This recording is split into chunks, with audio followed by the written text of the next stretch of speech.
Yeah, there you go. Record live. Welcome, everybody, wherever you are.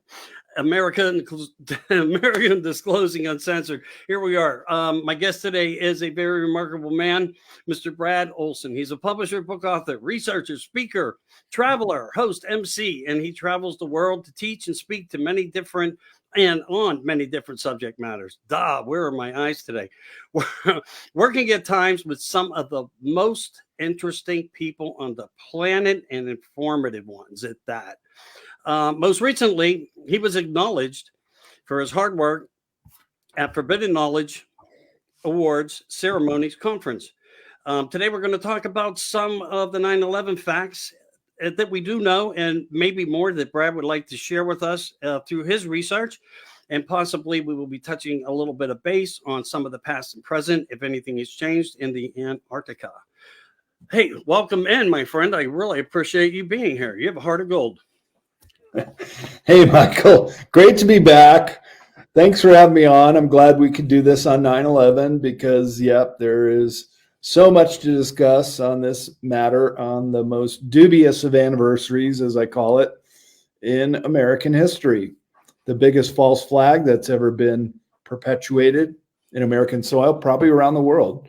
And there's so much evidence to show that it is all fake. My friend Christopher Bolin did some lectures on how 9/11 was fake, and his postcard and his banner when he was protesting just said 9/11 truth equals the end of wars. Because when we find out who really did it, it would end those wars. So without further ado, let's jump right into it. Yeah, well, that's a whole bunch right there. I mean, in my mind, because I was always looking at the facts as I could find them and testimonials from people. I mean, this event did take place. We can never remove that. It did happen, but the information, as you're saying, what's behind it, and the mysteries of all that, and I came across so much. I really have, and when you talk to people in ways about how far they have dug into their research, and I'm not saying people aren't looking for the right things. They don't even know the heights of the buildings, how many stories they were, and so forth. So I find it interesting every year to try to do the 9/11 approach, and I really have done that, as well as 9/11 the day after, because that's when the radio waves started to talk to people, and people's stories came out where you heard in their voices the pain that they experienced and the graphic scenes that they had to endure through the period of that day.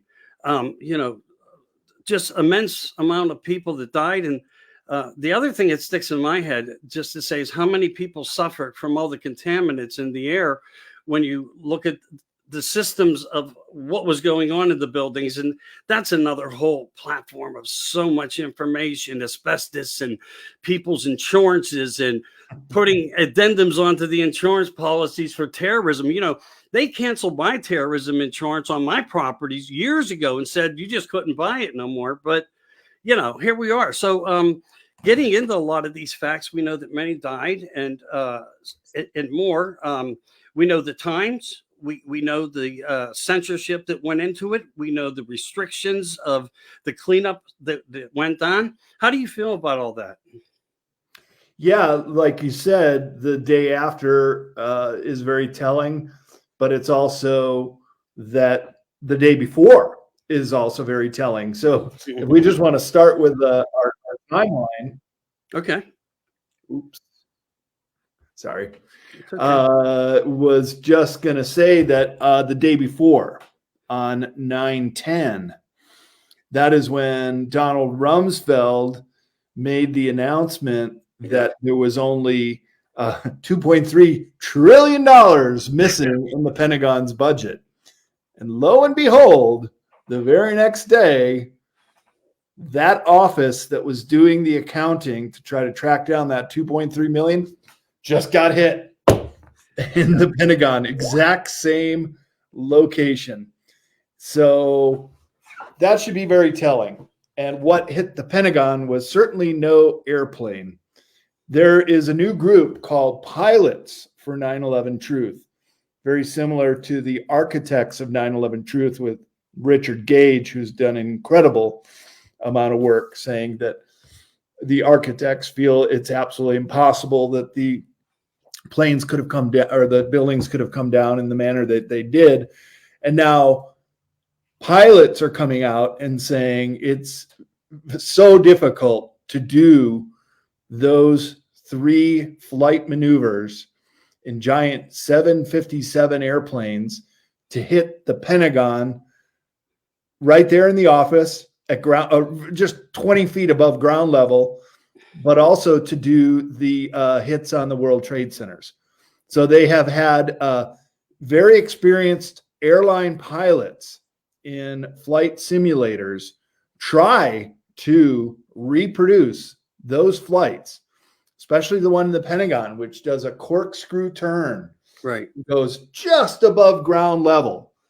And every time an experienced pilot tries it, it crashes the system. You can't do it. Nobody has been able to replicate it. So the official story is these guys just went to a flight school in Florida and learned how to fly Cessna planes, and they were just able to do it all on their first try. Wow, amazing.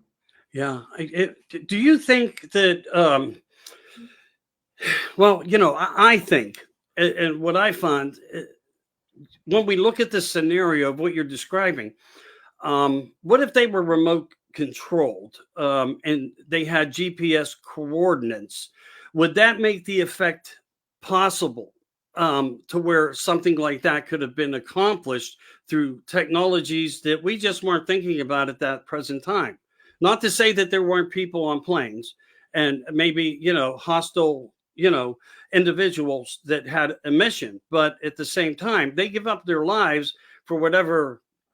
They've always done that. So we've learned they'll give up their life to accomplish a mission. So do you think by chance in your way of thinking, could technology have played a bigger part in that of delivering the package, so to speak?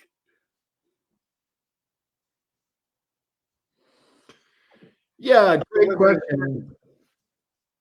Yeah, I love that question. And the technology could have been a autopilot. And that's what the pilots for 9/11 Truth have said, is that it could very easily have been a guided plane. That they still believe that those planes were real, that hit all the buildings. And with an autopilot, it would have been possible to do that. But then the question is, what about all the passengers? Were they just sacrificed like the people in the Trade Center towers? Yeah. So important to note that false flags can include real live destruction and real death. There's no doubt about that. But what it doesn't accomplish, I should say, accomplish is the motive for doing it. And that motive is to get us involved in all these wars in the Middle East. So you have to ask yourself, who benefits? Who gets the benefit of the U.S. invading Iraq, Afghanistan, getting into all these old wars? Well, probably the same people that perpetrated the crime. Yeah. And we've learned that all that opens up a whole different format of information, and did. All for the oil, all for maybe special archaeological finds. There were many theories getting thrown around in ways, but would they, and I don't want to say, but would they though, in fact, do something to their own, people of America to accomplish a bigger goal over fractions of dollars when we really look at net worths of people? And one of the other things that I think about is there could have been some archaeological facts behind some of these things, because we know that there are museums over there that as well are owned by these elites. And just saying that could be a possibility that there was some type of twofer, a 2-for-1 program going on that we just weren't to know about. So I got some. Did you invite somebody in, Brad? Maybe I put it on my Okay. page. Want to accept the invite with me then? We'll see who we have here backstage. Not sure who that is, but welcome aboard. Yeah, I guess Hey, you're part of the show. If you have something to say, please speak up. If not, we'll keep going. So, all right. So, a lot of money, a lot of people, a lot of subject matter of confusion and divide everywhere that has come upon with 9/11. 23 years later, we're still talking about it, and there's great people out there. We have a lot of factual information. We have people, like I said, testimonies. I have recordings on top of recordings from people of different types of scenarios of what they think had occurred. But what we do know is when things had happened. I don't know if there's any significance in the numbers of when it comes to the times, when we look at that and the scale of it. But we do know the North Tower fell at 8:46, South Tower fell at 9:03. The Pentagon was hit at 9:37. Shanksville, another area of destruction and devastation, but nothing really found. Almost as if it was like thermited, with that high power thing. And John Lear once talked about this molecular disassociation of molecule diversionary weapon systems, which I guess is kind of like a lot of words here. I don't even know how I got that out. Blah, blah, blah, blah. But anyway, he talked about these systems of, and I guess he's referring to the earlier versions of maybe that rod of God or these directional energy weapons. Do you think in your mind, seeing this get pulverized to dust, that something beyond a hollow fuselage, even if impacted and was holding components of explosives, how would that affect the radius going down? Because nobody seems to be able to give that unless something was implanted into the source of the building. And I think that's where Wilmer Bush comes into play. Why the buildings went vacant, why the dogs were taken off the scene, why there was night walks and night works going on. So what do you think? Is this bigger than fuel burning at 1500 because steel melts at 2750? And this was particles and shreddings of metal left. That's right, Anthony. And you just hit the nail on the head. And this is what I often say when I'm in discussions with people or posting about 9/11 truth, is that heat is the dead giveaway. The heat produced from burning airplane fuel, which burns about the same heat as kerosene. Yeah. So that would make every one of our camping stoves and propane tanks turn into a 9/11 disaster. All of our stoves should just be collapsing at free fall speed from that amount of heat. So yeah, over 1,000 degrees Fahrenheit difference to melt reinforced steel and concrete. So heat is the dead giveaway that the official narrative is absolutely false because it goes against the laws of physics. Just keep in mind that the airplane fuel, even if those planes were fully loaded with in their fuel tanks, is the only fire accelerant.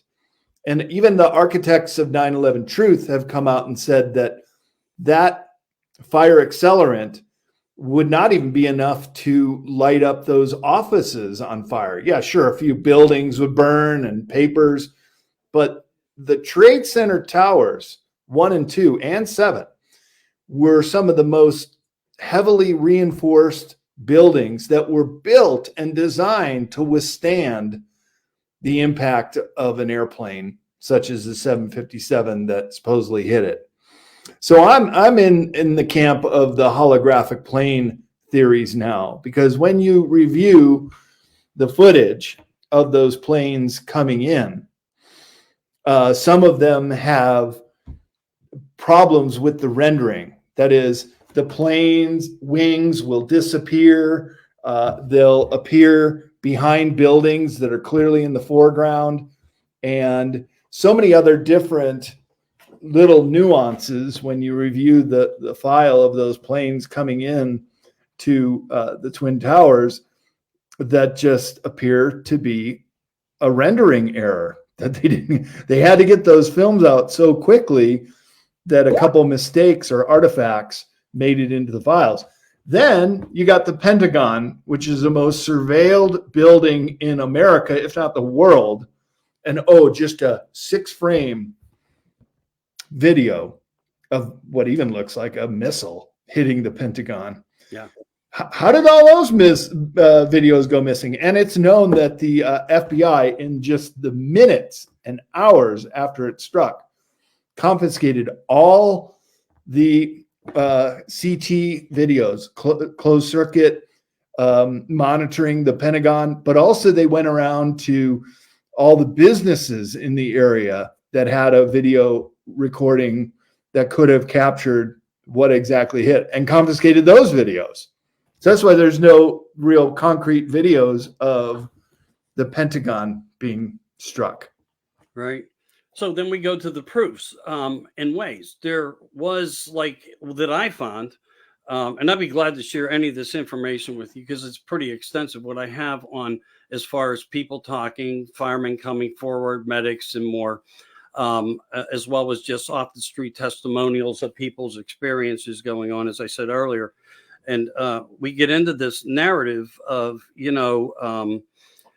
where there was media there, and some of these people of media were able in some ways to get out information, where one even said, and I have the video of him, this came across a police scanner, they responded to the hit at the Pentagon, and when they got there just 2 to 3 minutes later, there was no wings, there was no tail, there was nothing left there. I mean, it showed an intrusion into the building, some type of an aggressment did occur, or did it? I mean, because you weren't allowed to investigate these things. The same as the products that were taken from the ground at the site of the ground zero of the towers, everything. And then the steel gets shipped to, China.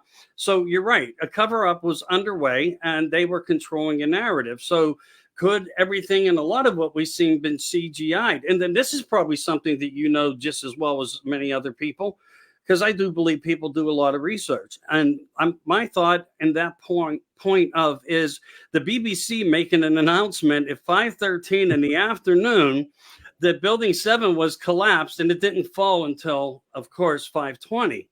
So you have that scenario. It's almost like they made a lot of mistakes. And one, it even goes further. And I was on a show earlier this morning at 11 o'clock, and they were showing Bush, George Baby Bush, in a schoolroom and being told what was going on. But I think that the handler, Dick Cheney, the handler for a lot of the work that George Sr. was doing, being involved in the CIA and so many other places, there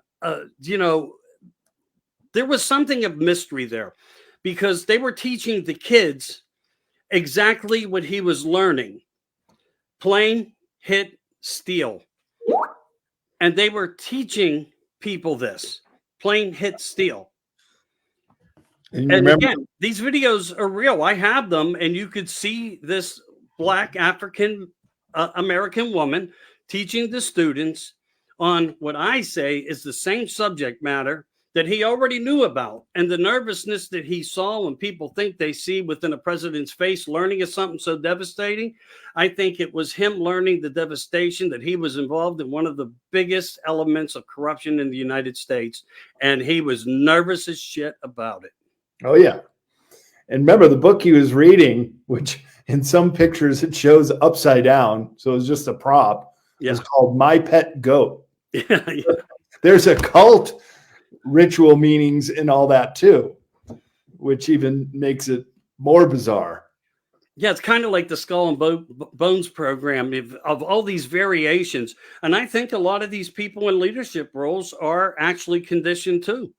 That we are seeing a bunch of different types of conditioning going on. Yeah, Project Mockingbird, if I'm not mistaken. You have the media, they're teaching one thing. The schools and educational system through liberal arts and more are teaching another. That's why we see these children in the middle of the street screaming with their mouths wide open if you say anything about them, because they have a different belief, because they were taught in this reconstruction of what America is. I mean, when we actually went after the event of January 6th, if you look at that, even we went through another 9/11 episode, fires all over our country. But, don't talk about it that way. Don't put it on that type of pedestal, even though it's a factual comparable of what these people will go to and what extreme they will go to, create the Gen Z, New World Order, X, Y, and Z, and so on. That they're not missing any fabric within, because there's somebody going to be needed from every fabric from within that they have created. And I think Bush was just another part of that through some of his scenarios of his educational system being, and plus probably hitting the little too hard, so to speak. And he admittedly states that he did that. So, Yeah. We can just go through the list on and on and on. I did a post yesterday that went semi-viral. It's still being commented on today. Mm-hmm. Said, listen to the firefighters, and there are about 24 quotes of the first responders who went in that day, and all of these FDNY firefighters saying, we heard explosions, like someone had planted explosives. It sounded like a million firecrackers. There was some kind of explosion, a tremendous boom explosion. There was a big explosion, on and on and on. Sounded like bombs. And these are the people that were there the day of, and many firefighters lost their life that day. That's what's so tragic about this. People that were rushing in to go and help those still trapped in the building, then dying with the others that couldn't escape. So it just keeps getting deeper and deeper as you get into a lot of these, the tragedy of 9/11. But when you put all the evidence together and you look at who benefits, it's actually quite clear that it is the same group that was putting in the explosives in the week before. And these were so-called Israeli art students who had unprecedented access to the Twin Towers. In fact, they were doing their art project, maybe they would look at it that way, on the same floors where the plane hit, where those explosives were detonated. And it was just a matter of putting the CG pre-recorded image of these planes hitting the building. By the way, one of those planes had this undercarriage tank, which threw a lot of people off for a long time. And it's still not quite clear why that plane, which was a military jet airliner, was substituted, maybe just to throw 9/11 truthers off the trail. But it was not that same flight that came out of Boston, supposedly hit the building, but some kind of military tanker. And I'll tell you, Michael, the real wake-up call for me, in fact, in all of this conspiracy research, was 9/11 Truth. And the movie Loose Change, which was one of the very first movies that came out, it showed that all 4 of those planes that day went over Air Force bases that were controlled by the military. Not only went over the bases, but went directly over the runways of those bases. So when you look at the radar screen, you could have the real plane landing on those runways just at the same time you have something else taking off. and it would never appear to be a change in the radar tracking of these flights. And to me, that that was the smoking gun, that these planes could have very easily been holograms. Now, a lot of people on the ground said they saw the planes, and they probably did. But look how realistic holograms are these days. Tupac Shakur was at Coachella. I know people that went there and they said you couldn't tell the difference. Seen holographic displays of whales jumping out of the floor at shopping malls in Singapore and other places, with dinosaurs running around on a baseball field, and you can't tell the difference. They are so realistic.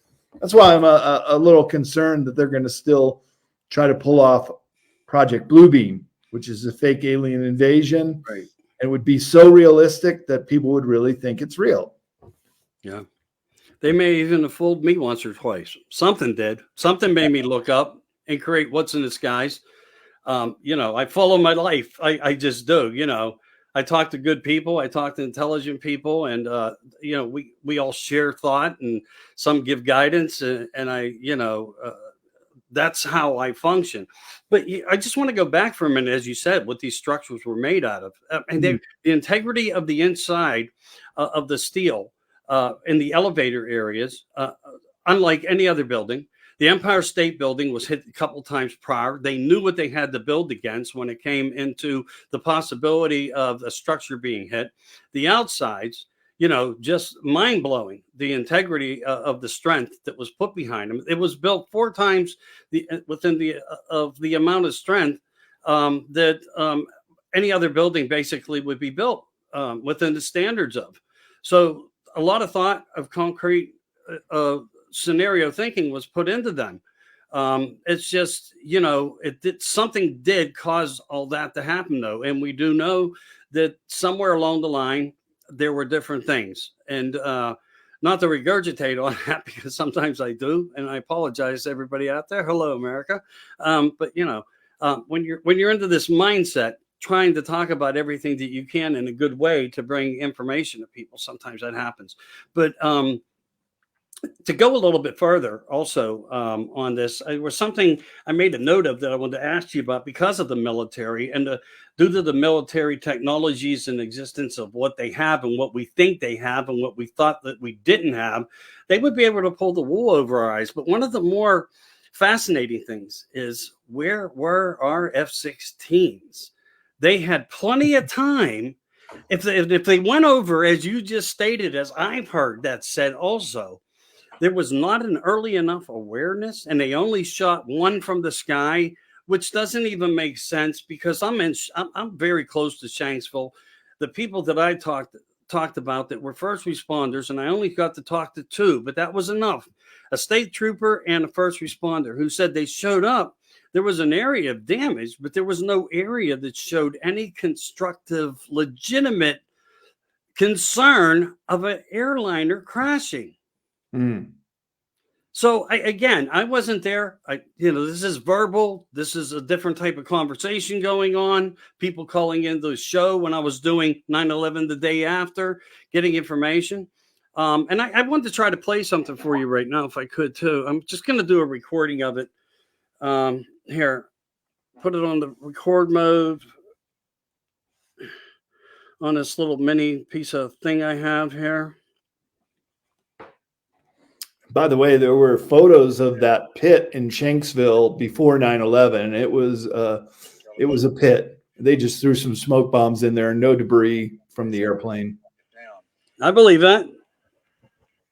Did they actually use the word brought down, and who was telling you this? The fire department, and they did use the word. We're gonna have to bring it down. So the fire department actually takes a little bit of blame for Building 7 having to come down. And when you look at who owned it and the insurance policies, I don't know.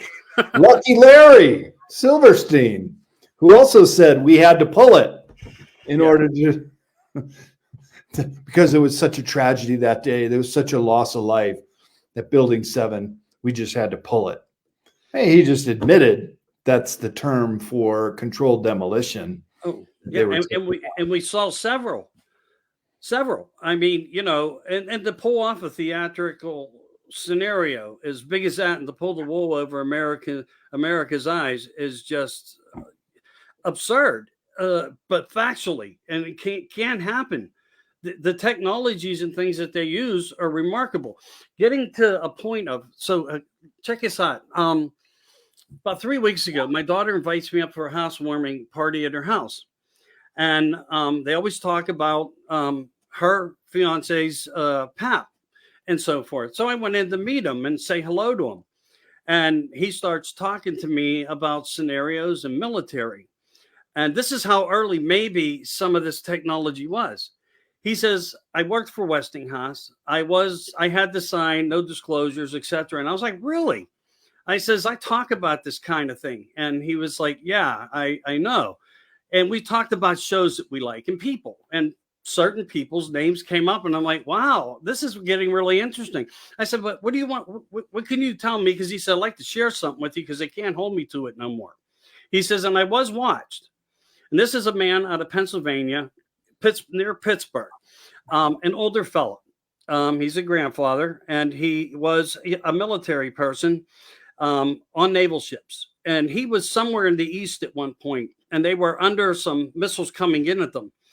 And he said this technology went back to 1972. And he said he had a closeness to the commanders of the vessel and so forth. They were friends outside of the branches of leadership and so forth. And they looked at each other and said, what are we going to do? He says, it's time to pull the switch. Are you ready to pull the switch? And he's like, what switch? He says, the one you signed your NDA form for. He says, what are we going to do? He says, pay close attention. And he's telling me this, and I'm listening. I'm listening. And he says, we moved 3 miles away and left the hologram in place that they were firing at, and they never knew we did it. So was that part of the Philadelphia possibly experiment knowledge of how the holograms and holographic systems work? But he said he witnessed it and actually thought his ship was still sitting there while they were moving away from the danger of the scenario. And that was all he had to tell me, but that was enough to say, oh my God, the jaw dropper. It doesn't always take a lot of words in a story to understand the facts of what he just shared to me. And I've never been shared any kind of information like that. And so I thought it would be interesting just to say, and share that with you, that in 1972, this was available. So in 2001, what in addition to was available and more, just like John Lair even used to share. And he had a lot of different ideas of what happened. And from what he said, information from insiders. So you could more than possibly be absolutely correct. And we're still whitewashed, not understanding that these effects were actually all completely false. Yeah, and John Lear is someone who would know, as the son of the Learjet founder and a very accomplished pilot himself, knowing about the maneuvers that would have had to take in.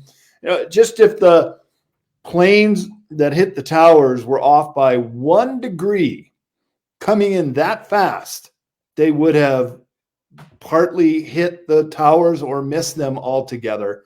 It was such a difficult maneuver that the fact that all 3 of them hit the bullseye precisely and happened to be where the Israeli art students were planting the thermite. I tend to agree with Dr. Judy Wood also. And I've met John Lear before he passed, and I did meet Judy Wood one time. We were both filming in Boulder, Colorado for Beyond Belief with George Norrie. And I had the great opportunity of talking with Judy Wood about an hour after both of our film segments were finished. And I have her book, Where Did the Buildings Go? And I would agree with her that there was direct energy weapons that were also used. So every type of way they could have taken that building down, including thermite, including explosives where the planes hit, to have a big effect of a big giant fireball. But in Dr. Judy Wood's book, Where Did the Towers Go?, she makes a very good case and uses photographic evidence that there were cars that were burned like these direct energy fires that were created in Lahaina, Maui, just also this year in the panhandle of Texas, but also in California. And I went out to investigate several of those fires in California, including Coffee Park in Santa Rosa and the Paradise Fire. Mm-hmm. And what I saw were exactly like the cars and trucks that Judy Wood showed in Where Did the Towers Go? Some of those cars were burned on one side, but perfectly intact on the other, blocks away from the Trade Center towers. Now, how could the fire accelerant from jet fuel do that kind of damage blocks away? It couldn't. It's absolutely impossible. Therefore, there had to be exotic energy weapons involved. Yeah. Exotic is the exact wording for it too, and again, you're absolutely right. The new schooled system of cars and the plastics that we now have that surround them, the rubbers melted, deformed. That was all part of it. But we also see parts of that happening in California when we look at some of the mystery fires. Yep. It's like things can just jump across the street. It's a new norm. It can just happen that way, Makes me think of the Antarctic, which you're a specialist on as well. Directional energy weapons, possibly, that, were used there on our military. I don't know if you want to stretch into that for just a little bit on how you feel and what your time's like today, your availability to be here. But I think we touched on a lot of the things, that, of course, on 9/11 that a lot of everybody else is thinking. If you guys out there want more precise information, please, I've been doing videos like that for a long time. I'm sure Brad has as well. Look us guys up, follow, like, and share, and look in and indulge into the information that's out there. But everybody, we're sitting with the great Mr. Brad Olsen. I mean, he is a format of his own right on information. How many books are you up till now? Is it 9 or 10? Are you going to 10? Crazy. And, Jim was telling me the other day, he's thinking about 30, going into the, I don't know. I can't even put my mind into that. I got 11 and 12 in the works. So you just got to keep at it.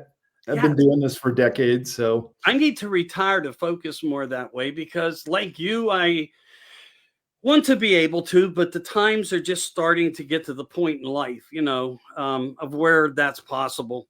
For all of us, we pick different roads, and sometimes it's more important to keep that fork into the kids' mouths or helping them get through life and, getting them married and things like that. But I hope in my case that I sit on and take that next move. Not that I wanted to do anything, but I think that we all work to leave a mark and to create a different system of information. And I think that's who a large group out there of people are, just trying to share the concrete facts of the manipulation and scenarios of why disclosure is so important for us to be able to go and ascend into a new future, because everything of the future is going to be a change no matter how anybody looks at it. We're going to go into, from what I understand, see and look at every day, this new technology is going to have something of a creativeness over us where we were at one time the creativeness for it. I be careful what you wish for. Sometimes it scares me. Well, you mentioned Antarctica, and there's actually a tie there with directed energy weapons. And when I was heading down there about 6 years ago, just before I left, I was reaching out to a lot of the people in this field that have information that I know that would contribute to my research and going down there. I think I was the only researcher in this field who went down there specifically to look into a lot of these different phenomenon we hear about from pyramids poking through the ice to antediluvian civilization to one of the three major motherships that have been known to be under the ice since in the 1970s. They were nicknamed Nina, Pinta, and Santa Maria, our intelligence forces. And so my colleague Michael Sala, he knew that there was a HARP station on, get this, Rothschild Island in the Palmer Peninsula. It's way farther south than we were able to go. But he was telling me to try to get down there, see if you could detect anything. And while we didn't make it that far south, we only made it to 1 degree of the Antarctic Circle, and it's another couple hundred miles south of that. But on the Rothschild Island is this reported HARP station, which can send energy frequency waves anywhere around the world, as is also indicative of our HARP station in Guernica, Alaska. And they also have them on ships now, and other countries like Russia and China also have them too. So while I didn't get any direct information while I was down there on my trip, just a year later, when Greece was having these terrible wildfires, Dabu 7 released a video that showed this frequency wave coming out of no other place than Rothschild Island in Antarctica. And it went up over the equator, and it terminated in Greece at the time of those fires. So this is what's known as a strategy of tension, to burn these fires in places where perhaps land can be acquired, pennies on the dollar, such as in California, also where they were building the high-speed rail right along the foothills of the Sierra Nevada mountains, happened to have all these wildfires where they could come in and acquire this property.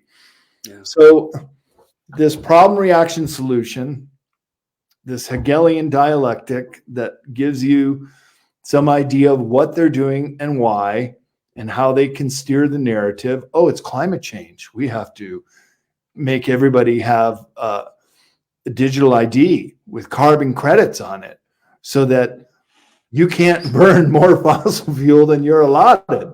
You can see how this is all coming down the pike. But in the case of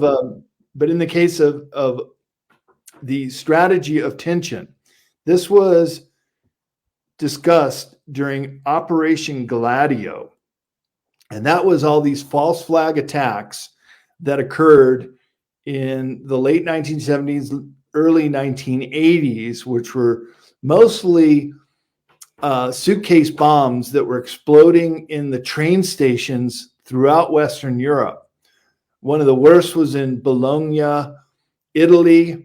There was another one that blew up in Belgium, and several others in Italy, because they were having elections, and these officials who were running for election in the Communist Party were showing that they could win.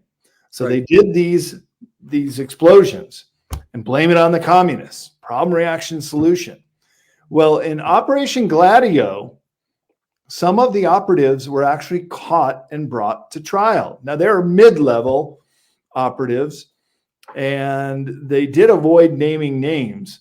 But the BBC did a episode on, and BBC, of course, is controlled opposition, but they were actually able to interview one of the operatives in jail. And I think that the video is still available on YouTube. It's a 2-part series about Operation Gladio. And one of the operatives, when asked, why did you do what you're doing? Of course, he says, I'm just taking orders, but wouldn't say from who. But he did say that it was a strategy of tension, that we had to put Italy on edge. We had to put these other countries that had communists on the ballot to discredit the communist cause. They didn't call it communism, but socialism. more left-leaning, of course. And so that's where the term came from, a strategy of tension. And then you could say that the entire 9/11 was a strategy of tension, because look what happened. Got us into all these illegal wars. I mean, we're bombing Afghanistan just within a year. And then we're in Iraq in 2003 as a result of 9/11. So you can see how this Hegelian dialectic lends itself to these false flag operations. Right.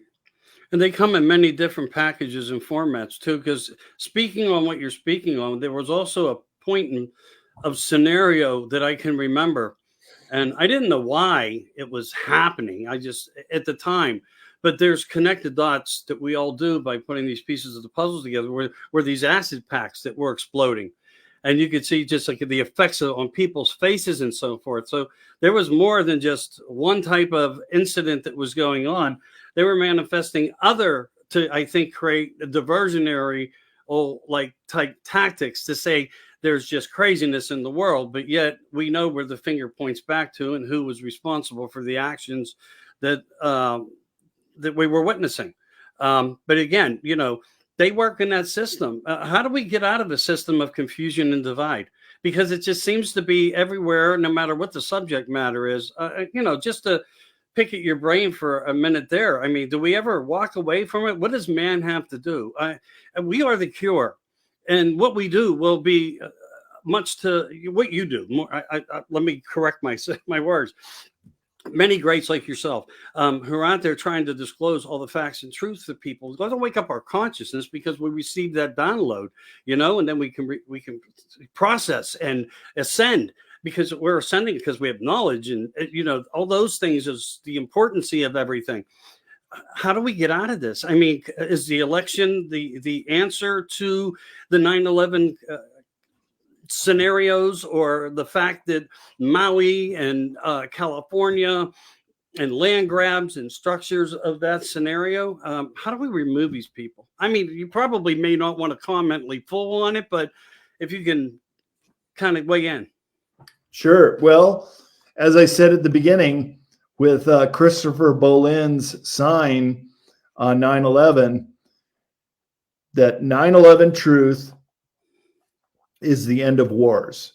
So if we find out who were the real perpetrators, and if you listen to what Donald Trump had to say on the day of 9/11, he actually said this is a controlled demolition. These buildings could not have come down from planes. They were designed to withstand the impact of a jet airliner. And he's a builder. He's a construction, a real estate guy, and he would know.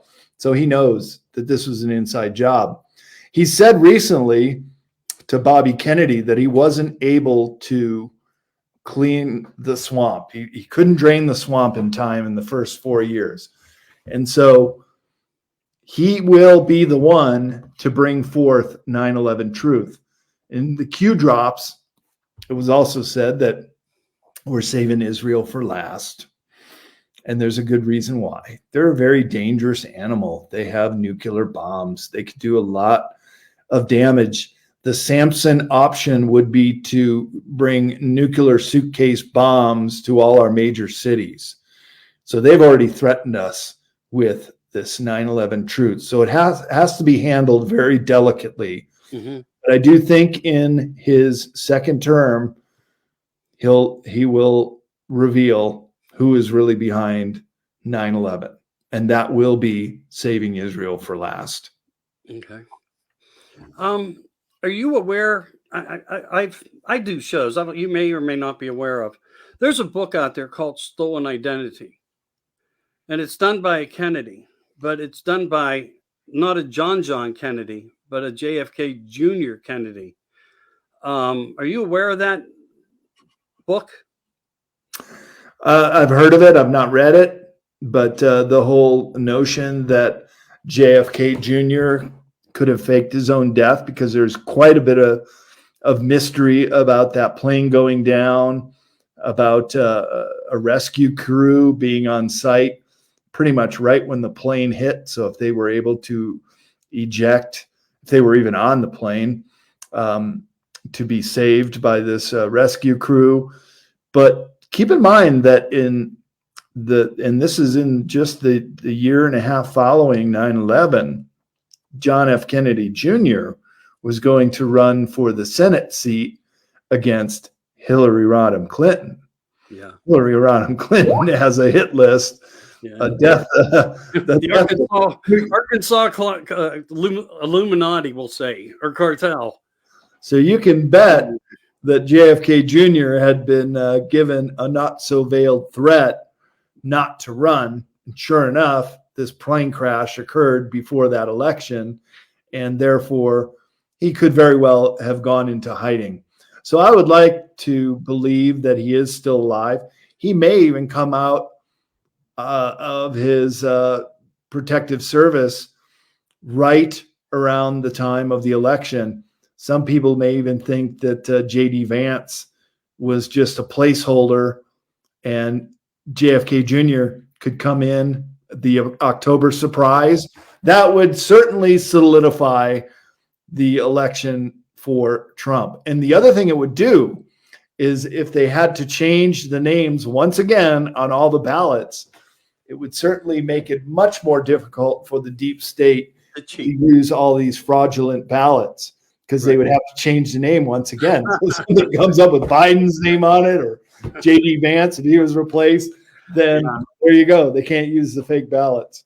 You ought to be teaching chess. I mean, because I honestly, love chess. no, I agree with you. I've never heard it said that way, so you get all the kudos there. But I mean, we were thinking on terms of it. What would that be? And I think you just isolated the scenario of that exact possibility, because I was actually in a conversation with a couple of people yesterday, construction workers who were working close near where I am on my property here. And they were, what are we going to do? And it's like, well, what if the vice presidency nomination changes in Trump's mind and suddenly it becomes Trump Kennedy? And last night, as I got off a show, I said that Trump Kennedy 2024. And the jaws all dropped. They didn't know why I was doing it, because I'll sometimes do that. Because, what's your last thought before you leave? Trump 20 and Kennedy 2024. We've seen many other different types of spectacles. And I think that we need to look at some of the scenarios of the possibilities here. And I'm really with you on this. I really, really am. I don't know. Are we conspiracy theorists, or are we people that are just trying to share the theory of fact as we see it and learn it? Also, just consider that RFK Jr. also moved to Team Trump. Yes. He would be a great nomination for the Surgeon General, or looking into Big Pharma, which he is often called to task. Yes. With the vax agendas and so forth. There was a time when RFK Jr. was on an interview, and somebody in the chat room said, is your cousin John JFK Jr. still alive?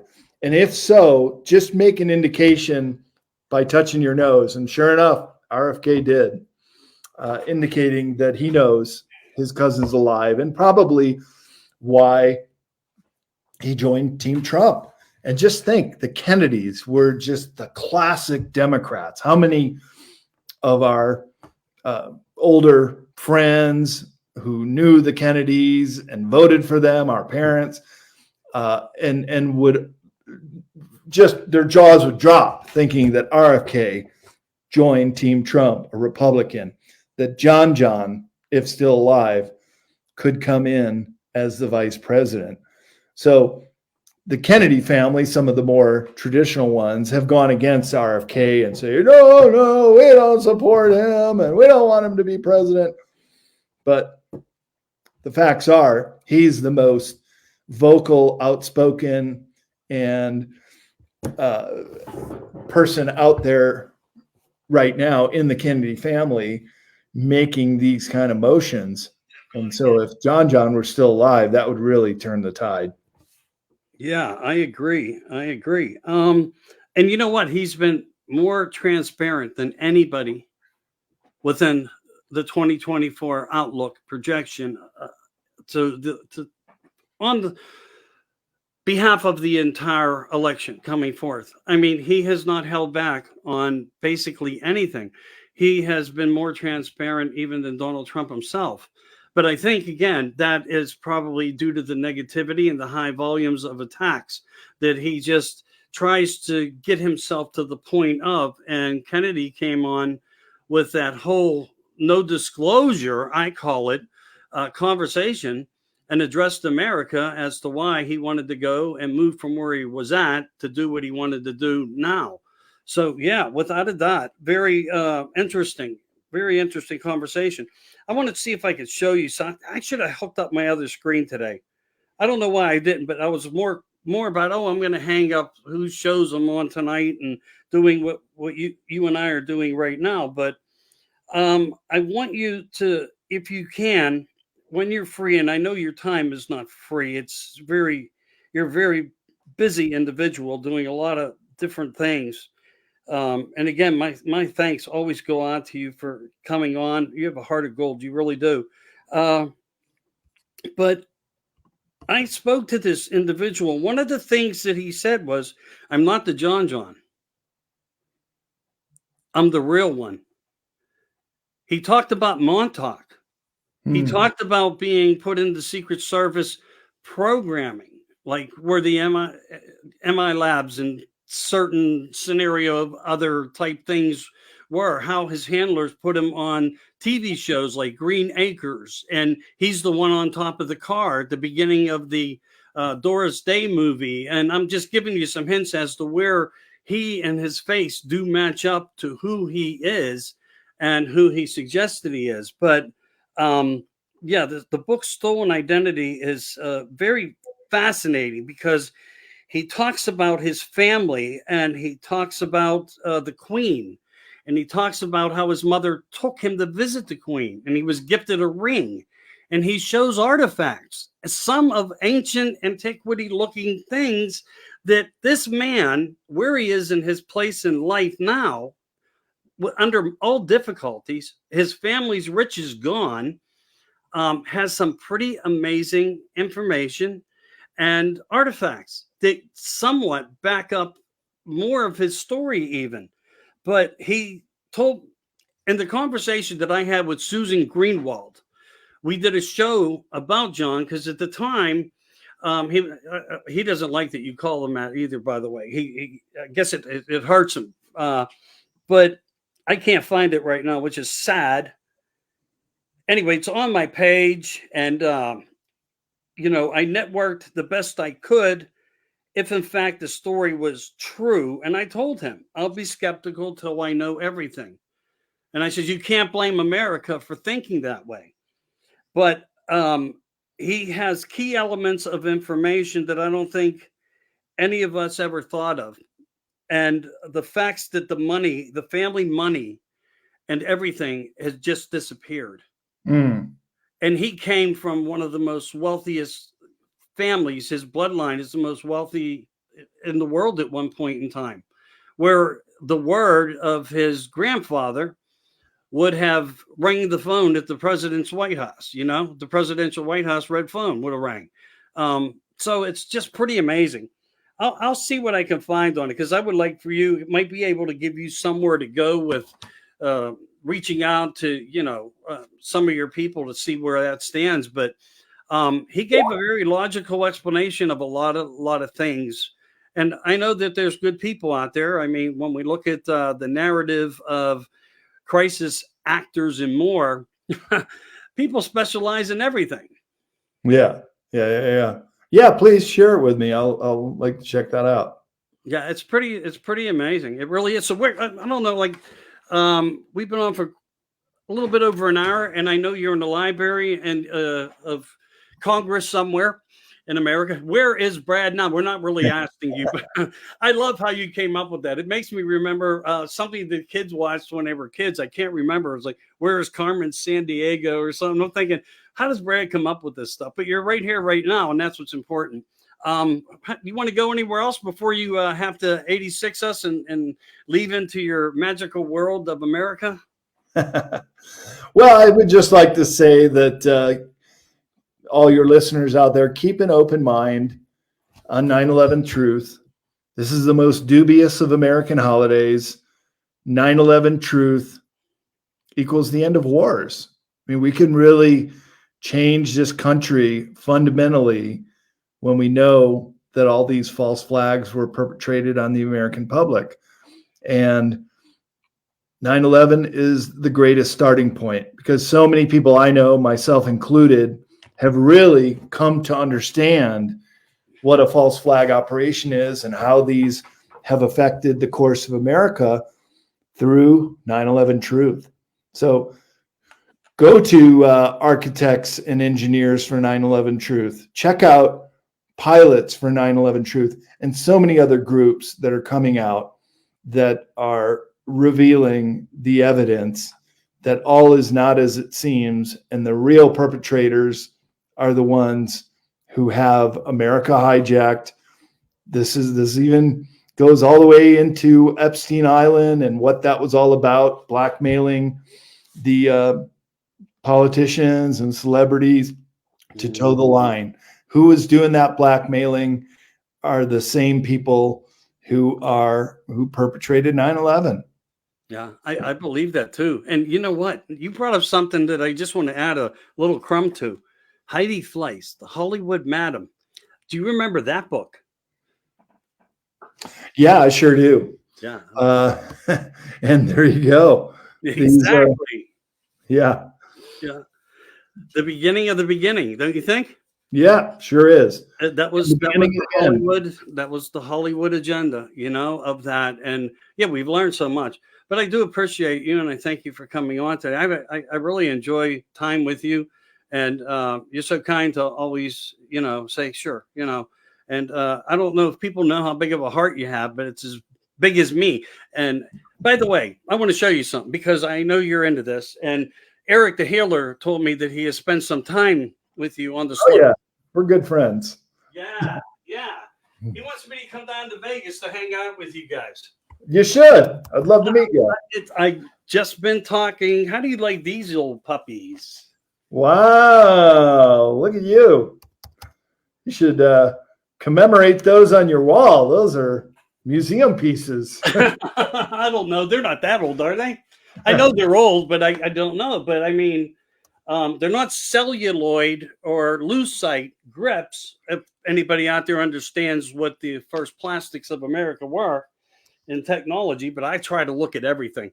But yeah, they're pretty cool. They're actually really comfortable, but I think they're made for somebody that's much taller than Michael. They would probably work better on your wall and in your hands, to be perfectly honest with you, because they're rather long, truthfully. Well, I got my ski pass for Heavenly Kirkwood and North Star up at Lake Tahoe. So, okay. Meet us. I think Eric the Healer is as well. Yeah, my most local place to have fun would have been like Seven Springs Ski Lodge, the Dupre family legacy, and the creation of learning how to make snow, because that's where it all began. No way. Where's that? New York State? Pennsylvania, Donegal. All right. Yeah, the Donegal exit off the Turnpike, 376, in the mountains, 12,000 acre resort. It was owned by a German family, the Dupres, and they were American descent and whatnot. Came over in the early part of let's all go to America for a better life and whatnot. And they just started out very as quiet people, but they built this fascinating resort slowly over a period of time where breaking bread to them was more important than the activities. Oh my God, Brad, the food that they had put on, and now it's owned by a baseball team in Pittsburgh here, so it's all changed. I mean, the most extravagant dish you can basically get in the lodge is like a chicken dinner, but they had the prime rib, they had the lamb, they had everything under the sun, lobster, crab, and it was one price, family oriented, just a wonderful place to grow up and be. And I was part of that growing up. It was just, a beautiful time for my life. So I know why you go there, because it's not just the snow and whatnot, but he was actually the inventor where everybody came to him to learn how he was air compressing and mystifying with water and a couple secrets that he had, and creating these isotopes, little pellet type snow crystals, and covering the mountain when no one else had snow. And that, is an example that I use for people when we talk about, what's going on in the skies. And when we see these specialized X's and lines and so forth that they're now so creative with. These technologies have worked and have existed for a long time. And if you're in the right atmospheric temperatures, as he used to say to us in his broken language, because I was close to Adolf himself, and I dated his granddaughter, Christy Dupre. And, he would give me information, but he had that formula down. He created his own snow back when he had to hold on to a rope to get back up the hill. Wow. Fascinating. Yeah. Rope toes. Yeah. Is that what they were called? Yeah. They still have them at a couple ski resorts. Well, I'm so young. I didn't know that, to be honest with you. But I do know you like, skiing and whatnot. I wish we were closer. I would come and pick your brain here and there and wish cars with you and stuff like that. But I'm in a lonely part of Pennsylvania, and I'll just accept that. But I am really considering, because Eric says, hey, look, come on down. You'll love it. So I know it's right around the corner, and I'm trying to make that happen. I really am. So you might be seeing somebody of a lookalike in the front row applauding to you and yelling out to you. And are you going to be emceeing, or are you also going to be speaking? I do. I am moderating the, I think it's the Super Soldier panel and the also the transhumanist panel. Okay. So, and then I'm doing my hidden anomalies of Antarctica talk as well. That should be fascinating. And if you can't make it, there are some things out there that you can't find where Brad is talking and speaking on this particular topic, and maybe a little bit of other things. They're out there. They're findable. Support, like, and share to all your friends, and buy books. Buy Brad's books. They're enlightening. And you've done a lot of work. You've done a lot of subject matter. Last final question before you go, if please, sir. How's it going for the possibility going back to the Antarctic? How's it looking for you right now? Well, we have a venture capital company called vccross.com, and they are actively trying to raise $10 million so I could go back there with a documentary film crew, because I know all the locations I would like to film at, and we could do a film documentary of all these locations. Now, it's getting pretty close to the time the 2024-25 season begins, which is basically November until March. So it may not happen this season because you do have to start planning well in advance. But I would say chances looking good. I might go back down there in 25-26. Outstanding. I wish I had that ability to separate myself from the rest of the world to do it. But, as I learned from everybody out there, including yourself, if you don't make the time, nothing will ever happen for you. So I'm trying in that direction. Maria Wheatley has invited me to a couple things, and I'm very open to trying to understand and learn more. So that might be my future direction. For right now, I'm trying to keep disclosure out there as good as I can for the people who are important to me, that are helping educate the America way and the American people. I want to thank you for everything you do. Everything you do is important. And you're an important person to this whole disclosure mechanism. You are a fragment of hope for all of us. You really are, in a good way. You're like the light at the beginning of the tunnel that Jimmy Church won't even follow behind in. Well, it's really dark and closed places. That's very kind of you to say, Michael. Thank you very much. Well, And I mean that because you've been a great teacher to me. I listened to you. I really have. I've watched all the programming that I can that you go on. That is how I support. That's sometimes all I can offer to people. And I think that is more important than sometimes all the other unrealistic things that people look at. But I appreciate having you here. I'm going to get this shared on to a lot of destinations. It's not about me. It's about the word. It's about what you can do and what you are doing. And I'm happy to do that for you. well, thanks so much. And if I could just give a plug for my links, it would be Everything. Yes. just two. If you want to know more about me and my conference schedule coming up, including 3 conferences in October, 2 in Sedona and the one in Vegas we've been talking about, go to bradolsen.com and you'll see the link for my conference schedule right there on the homepage. And if you're interested in my books or other authors that I publish, including Michael Jaco, Laura Eisenhower, Leo Lion-Zagami, and all 10 of my books, go to cccpublishing.com. And that's where you can get a signed copy of any of my books or come to my conferences that I'm speaking at, and I'll have books there for sale too that I can sign for you. Awesome. Awesome. So I will do my best to help push that. And I've already started. So if you see it floating across my news feed, it's only because I'm trying to direct people in the direction of all you great guys. Thanks for all your work. And, if you ever need anything and some of the things I have, I don't want to here's my thing, last final thing, because I don't want to be a trouble to anybody. I never want to be that. And I know you have so much information.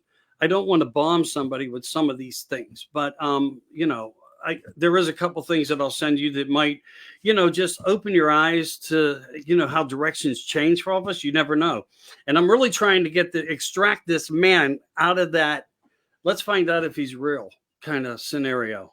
How real is this JFK Jr.? But there's a lot of credible things there. And maybe you can analyze that better than I. You're an expert at some of these things. You know how to do it. Thank you, brother. I appreciate you, man, so much. All right. Thank you so much. All right. Take care. Have a great, wonderful day. And you too. Thanks, All Mike. right.